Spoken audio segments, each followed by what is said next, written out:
मध्य Pradesh civil सेवा वर्गीकरण नियंत्रण एवं appeal Madhya Pradesh civil services classification control and appeals rules 1966 की सीरीज के तहत पिछले वीडियो में हमने सस्पेंशन के बारे में बात किया था और उसमें यह बताया था कि सस्पेंशन किन किन कारणों से होता है। उसमें एक कारण था कि अगर किसी शासकीय सेवक के खिलाफ विभागीय जांच किया जाना प्रस्तावित हो तो सस्पेंड करते हैं। अब विभागीय जांच जो करेंगे उसमें क्या है कि कोई ना कोई पेनल्टी देना होगा। पेनल्टी देना है तो उसमें पेनल्टी भी दो तरह की होती है, एक लघु शास्ति छोटी पेनल्टी और एक होती है दीर्घ शास्ति या मुख्य शास्ति या इंग्लिश में इसको मेजर पेनल्टी बोलते हैं। तो आज के टॉपिक में हम पहले रूल 10 जिसमें दोनों तरह की पेनल्टी दी हुई है, माइनर पेनल्टी और मुख्य शास्ति या दीर्घ पेनल्टी ये दी हुई है, इसकी स्टडी करेंगे। दूसरा जो है एक पेनल्टी अलग से नियम 11 के तहत चतुर्थ श्रेणी कर्मचारी के लिए एक अलग से पेनल्टी दी हुई है, उसकी बात करेंगे। और तीसरा है नियम 12 अनुशासिक प्राधिकारी डिसिप्लिनरी अथॉरिटी कौन कौन से होते हैं, एक इसकी बात करेंगे। नियम 13 की बात करेंगे कि कार्यवाहियां संस्थित करने के प्राधिकारी कौन कौन से हैं, अर्थात अथॉरिटी टू इंस्टीट्यूट प्रोसीडिंग्स, माने ये दोनों कार्यवाहियां चाहे माइनर पेनल्टी के लिए हो या मेजर पेनल्टी के लिए हो, इसको स्टार्ट कौन से अधिकारी कर सकते हैं, एक इसकी बात करेंगे। और इसमें देखेंगे आगे कि कुछ पेनल्टीज़ जो है अपॉइंटिंग अथॉरिटी भर नहीं जारी करते हैं, उसके प्राधिकृत अधिकारी भी लगा सकते हैं और उनके लिए क्या प्रोसीजर है ये है। इस टॉपिक्स में हम इन सब टॉपिक्स को कवर करेंगे। अब देखिए रूल 10 में क्या लिखा हुआ है। रूल 10 में ये दिया हुआ है कि अच्छे एवं पर्याप्त कारणों गुड एवं सफिशेंट रीजंस से ये पेनल्टी लगाई जा सकती है।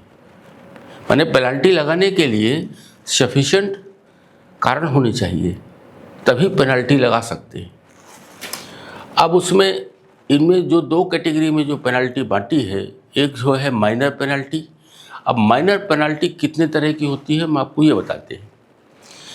एक है परिनिंदा, जैसे निंदा होता है ऐसे परिनिंदा, उसको इंग्लिश में सेंसर, या इसको अगर बात करें तो ये है क्या, ये आधिकारिक लिखित निंदा।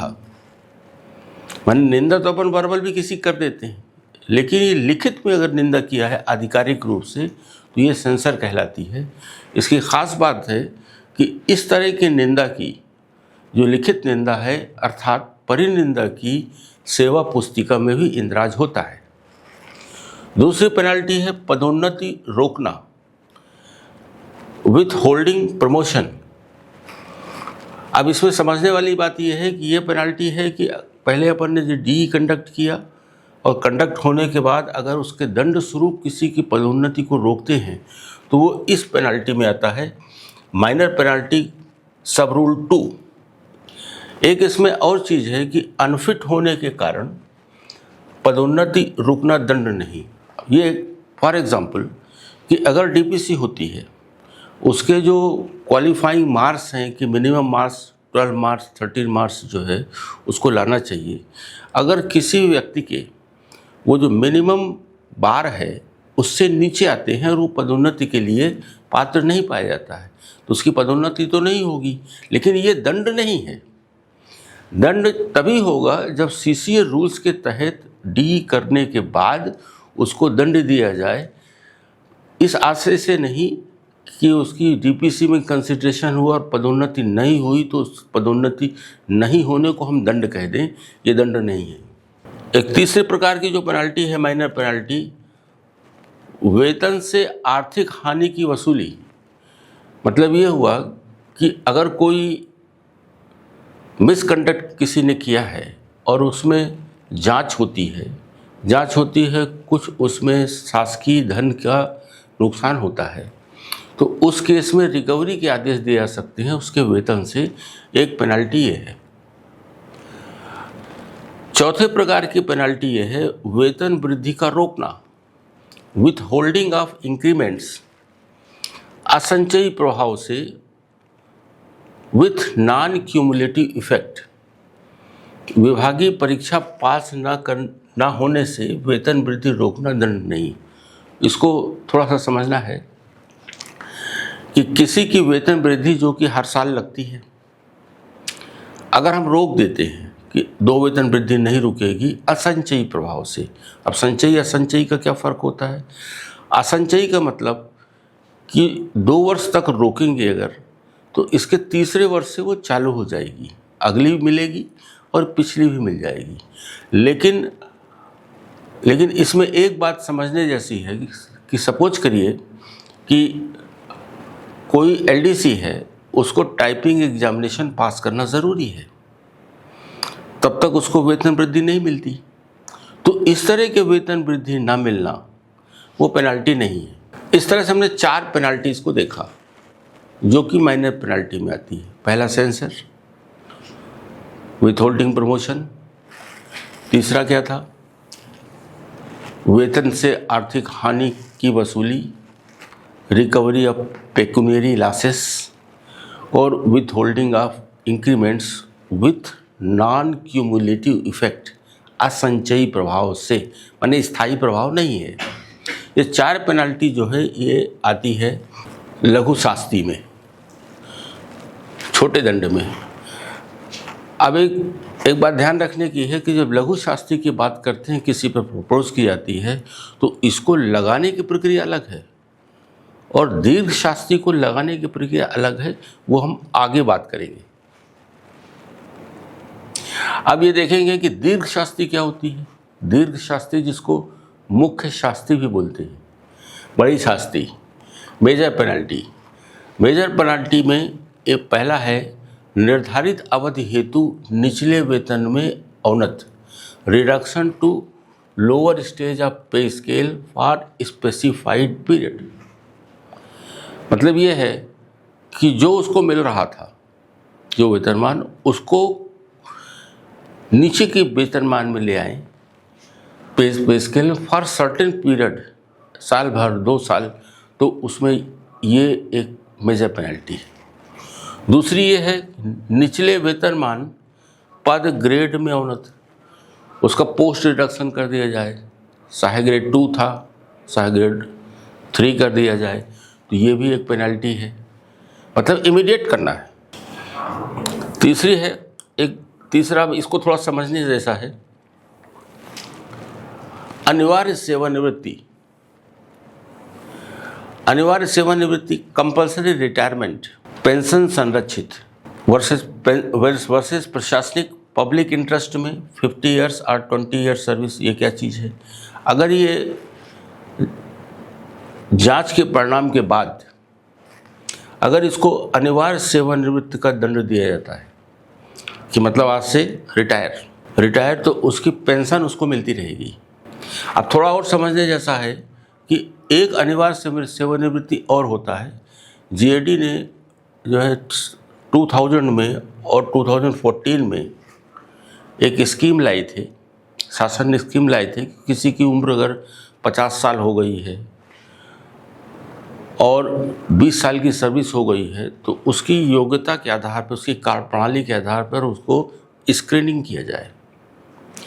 स्क्रीनिंग करने के बाद अगर वो शासकीय सेवा हेतु ठीक नहीं पाए जाते हैं तो उनको सेवानिवृत्त किया जा सकता है। पास्ट में बहुत से लोगों को इस स्कीम के तहत सेवानिवृत्त किया भी गया है। तो इस तरह की जो सेवानिवृत्ति है वो प्रशासनिक कारणों से है, ये दंड स्वरूप नहीं है, मतलब ये दीर्घ शास्ति नहीं मानी जाएगी। अब नेक्स्ट आती है सेवा से हटाना, रिमूवल फ्रॉम सर्विस।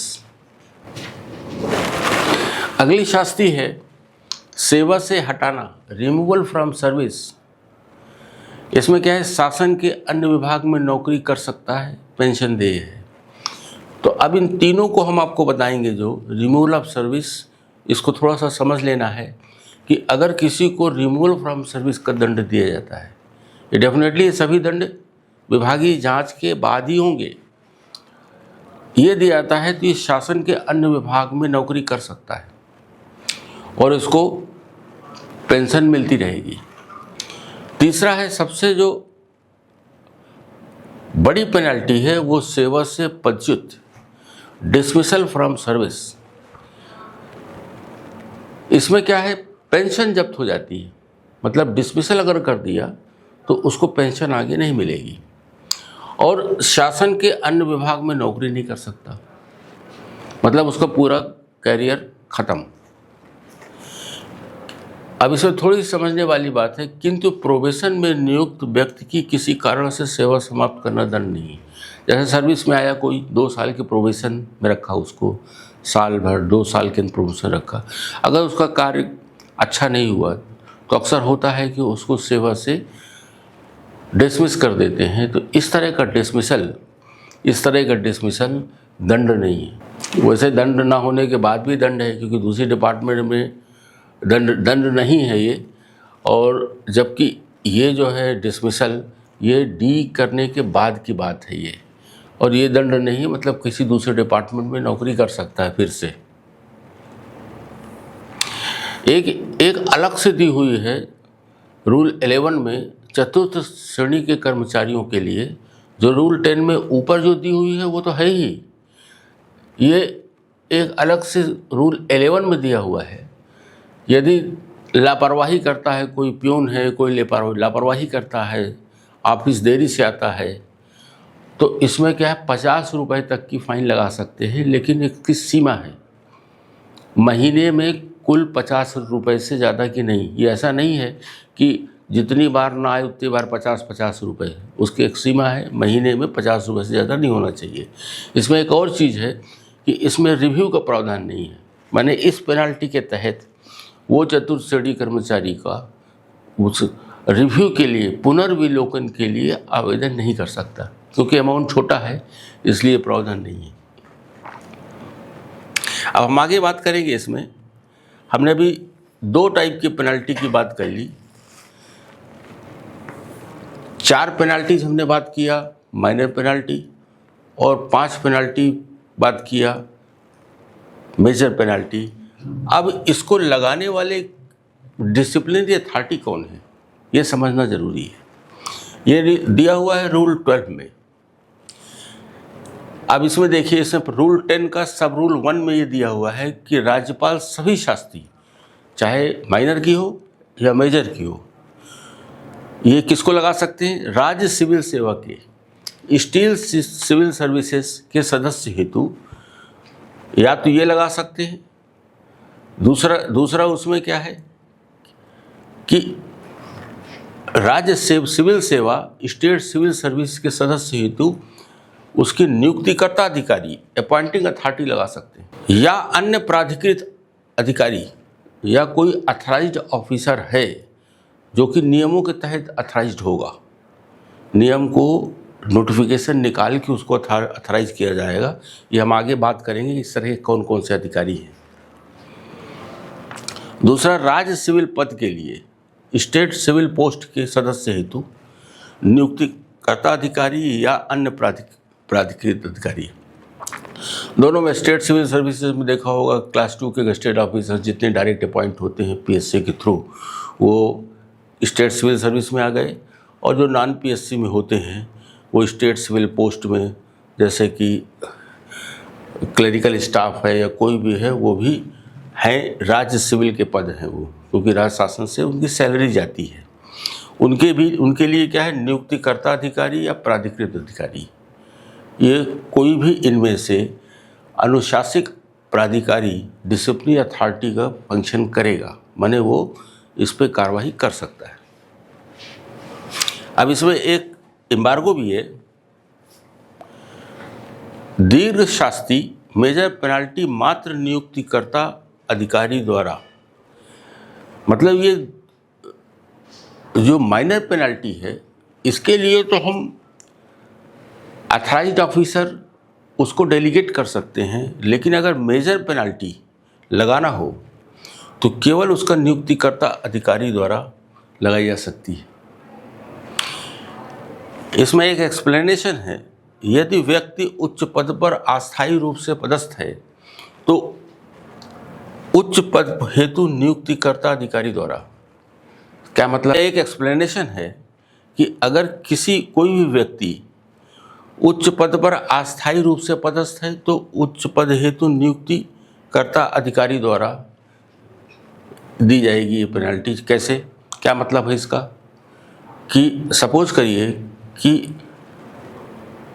जैसे क्लास 2 ऑफिसर के लिए एचओडी को अनुशासनिक अधिकारी के पावर डेलीगेटेड है माइनर पेनल्टीज के लिए, लेकिन अगर उसको प्रभार दिया जाता है उससे उच्च पद का, क्लास 1 का कोई ऑफिसर को प्रभार दिया जाता है, तो उस केस में उच्च पद हेतु जो नियुक्तिकर्ता अधिकारी होगा शासन, वो इसके लिए डिसिप्लिनरी अथॉरिटी होगा। अभी हमने आपसे बात किया था, अब कौन कौन सी अथॉरिटीज कार्यवाहियां संस्थित करने के कौन कौन से प्राधिकारी होंगे ये भी देख लें। उस समय तो हमने पिछली बार बताया आपने पिछले वाले में कि डिसिप्लिनरी अथॉरिटी कौन से होंगे और कौन कौन से स्टार्ट कर सकते हैं उसको। एक तो राज्यपाल या प्राधिकृत अधिकारी कर सकता है किसी भी शासकीय सेवक के विरुद्ध। दूसरा, अनुशासिक अधिकारी जिसे नियम 10 के तहत पेनल्टी लगाने का अधिकार है को निर्देश दे सकेगा, एक तो ये है। तीसरा, अनुशासिक अधिकारी जिसे 10(1) से 10(4) के दंड के देने का अधिकार है द्वारा 10(5) से 10(9) तक अनुशासिक कार्यवाहियाँ शुरू कर सकता है। इसका क्या मतलब है, अभी आप देखेंगे आगे हम बताएंगे कि बहुत से प्राधिकृत अधिकारियों को माइनर पेनल्टीज़ के लिए अनुशासिक अधिकारी डिसिप्लिनरी अथॉरिटी घोषित किया गया है। तो वो तो उन पेनल्टीज़ के लिए तो इनिशिएट तो कर ही सकते हैं, प्रोसीडिंग को इनिशिएट कर सकते हैं, बल्कि वो उन पेनल्टीज़ के लिए भी कर सकते हैं जिसके लिए वो डिसिप्लिनरी अथॉरिटी नहीं है। मतलब मेजर पेनल्टी के लिए भी इनिशिएट कर सकते हैं, लेकिन इसका निर्णय उसकी अपॉइंटिंग अथॉरिटी लेगा।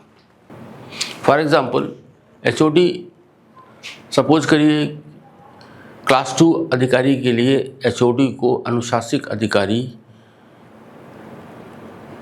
माइनर पेनल्टीज़ के लिए घोषित किया गया है और वो चार्जशीट, लेकिन वो चार्जशीट माइनर पेनल्टी की जगह मेजर पेनल्टी के लिए भी चार्जशीट जारी कर सकता है, लेकिन इसका निर्णय जो है आगे, वो निर्णय नियुक्तिकर्ता अधिकारी अर्थात शासन द्वारा लिया जाएगा। अब हम आगे बात करेंगे, हमने अभी पहले बात किया था कि नियुक्तिकर्ता अधिकारी या अथराइज्ड ऑफिसर को प्राधिकृत किया सकता है इन पेनल्टीज़ को लगाने के लिए।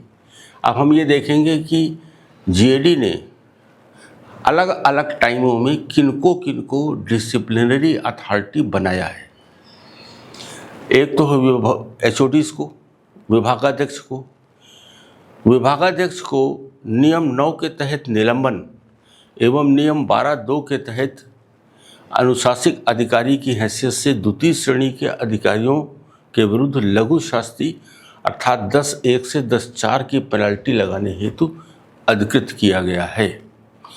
मतलब जबकि द्वितीय श्रेणी का नियुक्तिकर्ता अधिकारी एचओडी नहीं होता है, इसके बाद भी इसको द्वितीय श्रेणी के अधिकारियों के विरुद्ध लघु शास्ति देने के लिए और उसको निलंबित करने के लिए भी अनुशासिक अधिकारी घोषित किया गया है। वो घोषित किया गया है जीएडी के एक सर्कुलर निकाला, ये नोटिफिकेशन है एक्चुअली। नोटिफिकेशन किस बात का, रूल्स में अमेंडमेंट करने का। एक है 1983 में और एक 2011 में। ये सभी जितने हमने मेंशन किए हैं इस वीडियो के डिस्क्रिप्शन के लिंक में सभी ये परिपत्र हैं, सभी नोटिफिकेशन और सभी रूल्स मिल जाएंगे। दूसरा एक और है, अभी आपने देखा होगा कि ये बात संभागाध्यक्ष को रेवेन्यू कमिश्नर्स को भी डिसिप्लिनरी अथॉरिटी के पावर डेलीगेट किए गए हैं। निलंबन एवं नियम 12(2) के ए एंड बी के तहत अनुशासिक अधिकारी प्रथम श्रेणी एवं द्वितीय श्रेणी के अधिकारियों हेतु नियम 10(1) से 10(4) अर्थात लघु शास्तीय पेनाल्टी लगाने हेतु प्राधिकृत। इसमें दोनों के लिए किए गए हैं, प्रथम श्रेणी और जैसे आपने आपको बताया था कि राज्य सेवा के पद, राज्य सिविल सेवा और राज्य सेवा के पद, दोनों के लिए इनको कमिश्नर को पावर डेलीगेट किए गए हैं। किस बात के लिए? निलंबन के लिए भी, और दूसरा नियम 12(2) के तहत पेनाल्टीज़ को इन्फ्लिक्ट करने के लिए। और कौन सी किस टाइप की पेनाल्टी? केवल 10(1) से 10(4). इसका मतलब माइनर पेनाल्टी के लिए उसको डिसिप्लिनरी अथॉरिटी घोषित किया गया है। ये कौन से कहाँ से घोषित किया है? जीएडी ने इसके 2008 में एक सर्कुलर निकाल के, एक नोटिफिकेशन निकाल के डेलीगेट किया है। एक स्थिति और आती है, संभाग से अन्यत्र पोस्ट होने पर आरोप पत्र तैयार कर यदि चालू है तो पूर्ण कर विभाग को भेजेंगे, जो कि दंड के बारे में निर्णय लेगा। एक स्थिति आ सकती है कि किसी संभाग में मान लीजिए कोई भी अधिकारी पदस्थ था और इसके बाद क्या है, उसका कहीं से ट्रांसफ़र हो जाता है और कमिश्नर को ये लगता है कि उसकी पदस्थी के समय में ये कार्य में गड़बड़ी हुई थी। तो यहाँ प्रश्न ये उठता है कि क्या कमिश्नर को चूँकि ये पावर डेलीगेटेड है एज ए डिसिप्लिनरी अथॉरिटी, तो क्या वो चार्जशीट जारी करके जांच प्रारंभ कर सकता है? इस केस में अमेंडमेंट किया गया है, ये 1999 में, 2008 में और 2010 में, कि वो उन इरेगुलरिटीज़ के लिए आरोप पत्र तैयार करेगा और संबंधित अधिकारी या कर्मचारी के प्रशासकीय विभाग को आगे की कार्रवाई के लिए भेज देगा। अपने स्तर पर जांच चालू नहीं करेगा, आरोप पत्र तैयार करके भेज देगा कि उनके पदस्थी के समय ये इरेगुलरिटीज़ संबंधित अधिकारी द्वारा की गई थी, आगे की कार्रवाई प्रशासकीय विभाग करे। और हम आगे बात करते हैं, और भी प्राधिकृत अधिकारी और भी बहुत सारे हैं। देखिए, कलेक्टर को भी बनाया गया है जीएडी के 1996 से। उनके तहत जिले के सभी विभागों के कमिश्नर के, ध्यान रखिए, कमिश्नर को सभी विभागों के अधिकारियों के लिए दिया गया है। इसी तरह से कलेक्टर, जिले के कलेक्टर को भी सभी उसके जिले के सभी विभागों के तृतीय एवं चतुर्थ श्रेणी कर्मचारी को निलंबित करने और नियम 12(2) के तहत अनुशासिक अधिकारी की हैसियत से लघु शास्ति देने हेतु अधिकृत किया गया है। ये क्लास 3 और क्लास 4 को है, कमिश्नर को तो सभी का है, क्लास 1 का भी है, और ये डेलीगेट किया है 1996 में। इसके पहले ये नहीं था, पहले संबंधित विभागों को पास पर था। अभी एक बड़ा इंटरेस्टिंग और आया है, उसको एसडीओ रेवेन्यू को भी दिया गया था। ये 2002 में दिया गया है। 2002 में एसडीओ रेवेन्यू को नियम 12(2) के तहत अनुशासनिक अधिकारी की हैसियत से तृतीय एवं चतुर्थ श्रेणी के कर्मचारियों के विरुद्ध शास्ति अर्थात 10(1) से 10(4) की पेनाल्टी लगाने हेतु अधिकृत किया गया है। ये मतलब ये है कि एसडीओ रेवेन्यू को भी अपने अधीनस्थ क्लास 3 और क्लास 4 के कर्मचारियों को लघु शास्ति देने के लिए अधिकृत किया गया है। और जब ये शास्ति दे देंगे तो इसकी जो अपील है नियुक्तिकर्ता अधिकारी को होगी, ये नोटिफिकेशन में लिखा हुआ है। एक और इंटरेस्टिंग है, शायद लोगों को पता नहीं हो या याद नहीं हो, एसडीओ वर्क्स डिपार्टमेंट को भी दिया गया है। एसडीओ वर्क्स डिपार्टमेंट में PWD, water resources, PHA etcetera, उसमें भी नियम 12 के तहत अनुशासिक अधिकारी की हैसियत से तृतीय एवं चतुर्थ श्रेणी कर्मचारियों के लिए माइनर पेनाल्टी के लिए अधिकृत किया गया है। ये किया गया है, ये भी 2002 में दिया गया है। 2002 में क्लास 2 अधिकारियों को इस तरह के पावर डेलीगेट किए गए थे और अभी तक ऐसा कोई हमको नोटिफिकेशन नहीं दिखा कि जिससे ये नोटिफिकेशन ख़त्म कर दिया गया है। इसका मतलब है कि अगर ये है तो एसडीओ रेवेन्यू और एसडीओ वर्क्स डिपार्टमेंट के पास आज भी माइनर पेनल्टी देने का अधिकार है और इसकी अपील नियुक्तिकर्ता अधिकारी के पास सीधे होगी। एक और दिया गया है या और पहले दिया गया है, इवन दिया गया है क्लास 1 के जो डिस्ट्रिक्ट हेड्स हैं, ये नियम 12 के तहत इनको भी दिया गया अनुशासनिक अधिकारी माइनर पेनल्टी के लिए दिया गया है। डेफिनेटली ये जो दिया गया है वो अपने विभाग के, अपने ऑफिस के कर्मचारियों के लिए दिया गया है। मतलब केवल जो सभी विभागों के लिए दिया गया है वो रेवेन्यू कमिश्नर है और कलेक्टर है, सभी डिपार्टमेंट्स के। बाकी इनको दिया गया है अपने विभाग के, बल्कि अपने ऑफिस के कर्मचारियों के लिए दिया गया है। ये दिया गया है 1967 में दिया गया था और इसमें कुछ अमेंडमेंट किया है 1968 में और 1972 में, जिसमें से तहसीलदार और नायब तहसीलदार को अलग कर दिया गया है। मतलब इनके खिलाफ ये डिस्ट्रिक्ट हेड कार्रवाई नहीं कर सकते। अब आगे और देखिए किसको किसको डेलीगेट किया गया है। अब ये मंत्रालय के कर्मचारियों के लिए, मंत्रालय कर्मचारियों को विभागीय सचिव को नियम 12(2) के तहत अनुशासनिक अधिकारी तृतीय एवं चतुर्थ श्रेणी के लिए माइनर पेनाल्टीज़ के लिए अधिकृत किया गया है। मतलब ये क्या मतलब है कि चूँकि सब मंत्रालय के सभी कर्मचारी जीएडी के अधीन होते हैं, लेकिन समय समय पर उनकी अलग अलग विभागों में पोस्टिंग होती है। तो जिस डिपार्टमेंट, जिस प्रशासकीय विभाग में वो काम कर रहे हैं, वहाँ के सचिव, आज प्रेजेंटली कह सकते हैं प्रमुख सचिव, उनको पावर है कि माइनर पेनाल्टी वो लगा सके। लेकिन जीएडी को उस समय विशेष सचिव था, विशेष सचिव को सभी कर्मचारियों के खिलाफ माइनर पेनाल्टी का देने का अधिकार 1974 ये लगा दिया गया है और ये दिया गया है 1974 के सर्कुलर से। अब हम थोड़ा सा बात करेंगे, इसमें एक केसला की बात करेंगे। Coal India Limited versus Mukul Kumar Chaudhary, Supreme Court का है, 2009 का है। अब ये देखा कि माइनर पेनाल्टी और मेजर पेनाल्टी इन्फ्लिक्ट करने का अधिकार डिफरेंट अथॉरिटीज़ को दिया गया है, लेकिन वो इन अधिकारों का उपयोग कैसे करें। माने तो उसमें एक सुप्रीम कोर्ट ने कहा है कि जब भी किसी को दंड दें तो डॉक्ट्रिन ऑफ प्रोपोर्शनलिटी को ध्यान में रखें। मतलब क्या हुआ, पेनाल्टी मस्ट भी कमेंसुरेट विद द मिसकंडक्ट। छोटी पेनाल्टी, अगर छोटा मिसकंडक्ट किया है कोई, तो उसको बड़ी पेनाल्टी नहीं देना चाहिए। माने जितना मिसकंडक्ट छोट है उसके प्रोपोर्शनेट ही उसको दंड देना चाहिए। ये केस है, इसका थोड़ा सा बैकग्राउंड बताऊँ। कोल इंडिया लिमिटेड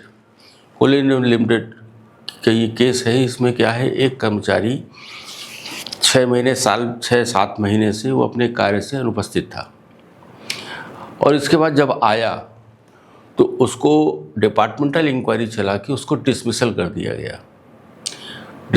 दिया गया, जबकि उसने बीच में इंटीमेट किया था कि कुछ हमारे निजी कारणों से मैं नहीं आ पा रहा हूँ।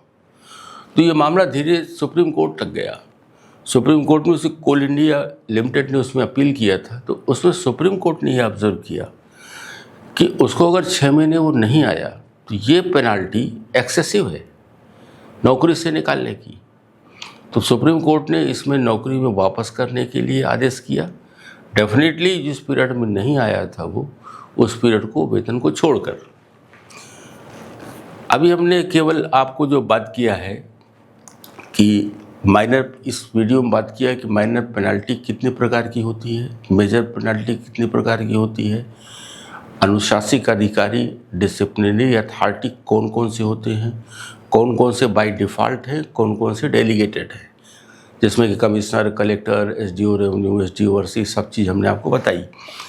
इसके साथ जो है हमने आपको ये बताया कि कौन कौन प्राधिकारी इस डिसिप्लिनरी प्रोसीडिंग्स को स्टार्ट कर सकते हैं। स्टार्ट करने में जो हमने आपको ये भी बताया है इसमें कि इवन कुछ डिसिप्लिनरी अथॉरिटी वो स्टार्ट कर सकते हैं जिनको माइनर पेनल्टी का तो अधिकार है, लेकिन वो जो एचओडी हैं वो उनको इनिशिएट मेजर पेनल्टी की प्रोसीडिंग को भी कर सकते हैं, आल्दो उस पर निर्णय नियुक्तिकर्ता अधिकारी लेगा। हमने अभी आपको जितनी चीज़ें बताई हैं, इसमें जितने हमने नियमों का, परिपत्रों का हवाला दिया है, ये डिस्क्रिप्शन के लिंक्स में ये मिल जाएंगे।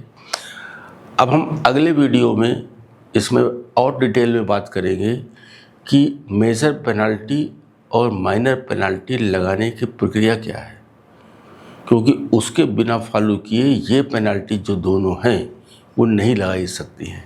इस वीडियो में इतना ही। धन्यवाद।